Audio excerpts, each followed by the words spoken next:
Assalamualaikum warahmatullahi wabarakatuh. Kami dari kelompok 2 akan menjelaskan materi dari kelompok kami yang berjudul Kurikulum IPS dan Perkembangannya. Sebelumnya di sini saya akan menyebutkan dulu terlebih dahulu nama-nama dari kelompok kami. Yang pertama saya sendiri, Windertiani. Yang kedua, Sima Putri Sakira. Yang ketiga, Latifah Nadiatul Usna. Yang keempat, Dara Viola. Yang kelima, Pera Apriani. Yang keenam, Trimurti. Yang ketujuh, Anggun Koernisha. Dan yang kedelapan, ada Apip Hidayat. Baik. Materi pelajaran ilmu pengetahuan sosial atau IPS sekolah dasar ini terdiri dari pengetahuan sosial dan juga sejarah. Materi IPS ini ditata secara terpadu antara pokok bahasan dan subpokok bahasan yang ditunjang oleh beberapa konsep yang berasal dari berbagai ilmu atau disiplin ilmu sosial, yaitu geografi, lingkungan hidup, ekonomi, koperasi, dan politik atau pemerintahan.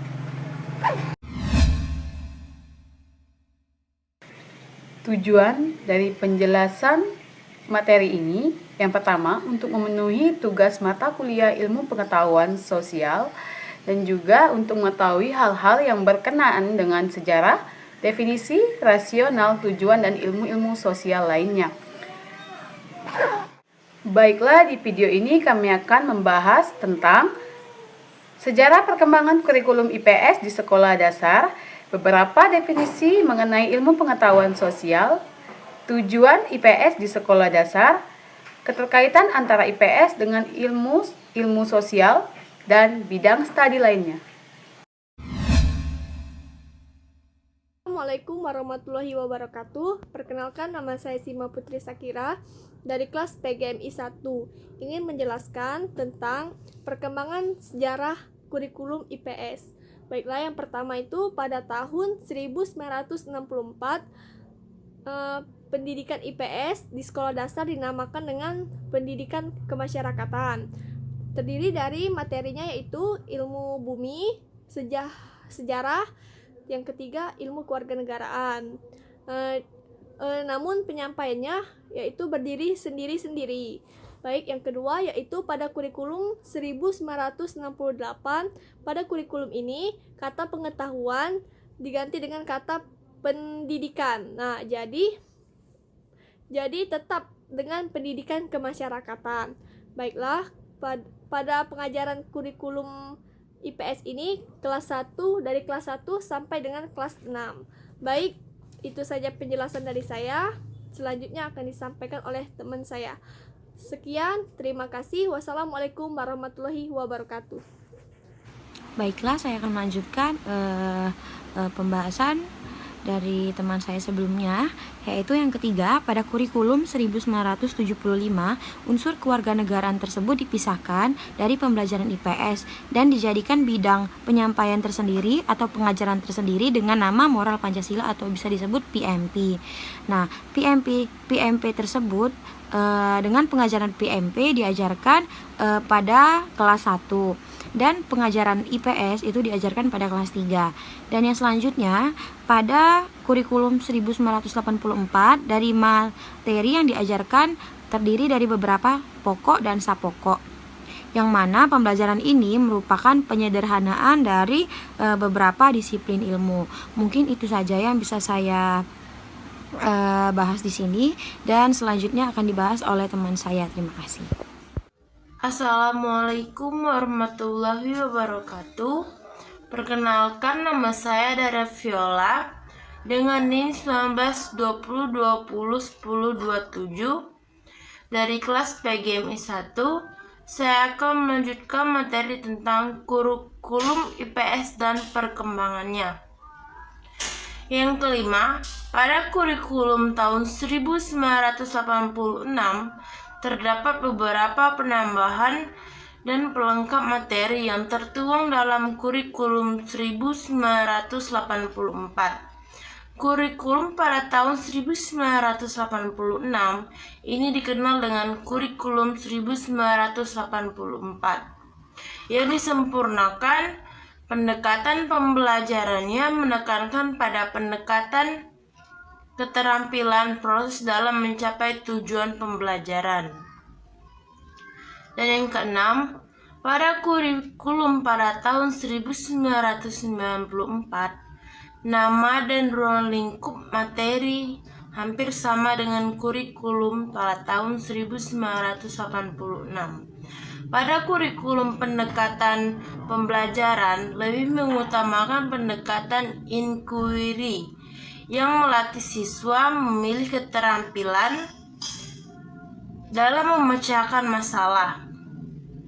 Pengajaran IPS pada kurikulum ini berfungsi untuk mengembangkan pengetahuan dan keterampilan dasar dalam melihat kegiatan-kegiatan sosial yang dihadapi siswa dalam kegiatan sehari-hari. Baiklah, itulah sekian penjelasan dari saya. Saya akhiri. Wassalamualaikum warahmatullahi wabarakatuh. Terima kasih. Assalamualaikum warahmatullahi wabarakatuh. Perkenalkan, nama saya Vera Apriani dengan NIM 1920201033. Saya akan melanjutkan penjelasan sebelumnya.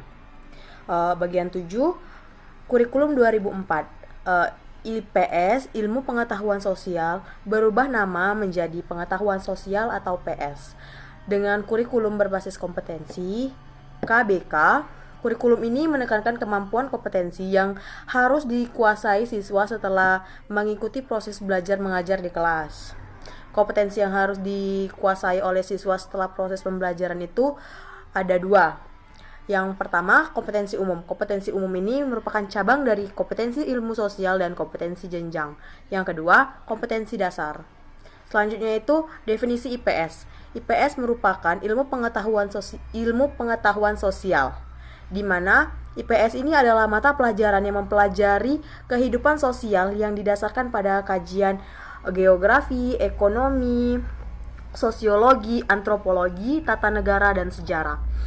Pelajaran IPS yang diajarkan di tingkat SD atau MI terdiri dari 2 bahan. Bahan yang pertama, pengetahuan sosial. Bahan yang kedua, ilmu bumi, ekonomi, dan pemerintahan. Jadi dapat diartikan bahwa IPS, ilmu pengetahuan sosial, adalah bidang studi yang mempelajari, menelaah, menganalisis gejala dan masyarakat dengan meninjau dari berbagai aspek kehidupan atau satu perpaduan. Mungkin itu saja yang dapat saya jelaskan pada kali ini. Terima kasih. Wassalamualaikum warahmatullahi wabarakatuh. Assalamualaikum warahmatullahi wabarakatuh. Perkenalkan, nama saya Trimurti dari PGMI 1 dengan NIM 1910201009. Di sini saya akan menjelaskan tujuan IPS dari materi kelompok 2. IPS atau pengetahuan sosial bertujuan sebagai berikut. 1. Mengajarkan konsep-konsep dasar sosiologi, geografi, ekonomi, sejarah, dan kewarganegaraan melalui pendekatan pedagogis dan psikologis. 2. Mengembangkan kemampuan berpikir teoritis dan kreatif ini kurir memecahkan masalah dan keterampilan sosial. 3. Mengembangkan komitmen. 4. Menciptakan kemampuan bekerja sama, berkompetisi dalam masyarakat yang majemuk baik secara nasional maupun global. Kurikulum SD 2004 berbeda dengan tujuan IPS menurut kurikulum 1994, di mana tujuan IPS adalah untuk mengembangkan pengetahuan dan keterampilan dasar yang berguna bagi dirinya, bagi kehidupan sehari-hari. Pengajaran sejarah bertujuan agar siswa mampu mengembangkan pemahaman tentang perkembangan masyarakat Indonesia. Baiklah, demikian yang dapat saya sampaikan. Lebih dan kurang saya mohon maaf. Kepada Allah saya mohon ampun. Wassalamualaikum warahmatullahi wabarakatuh.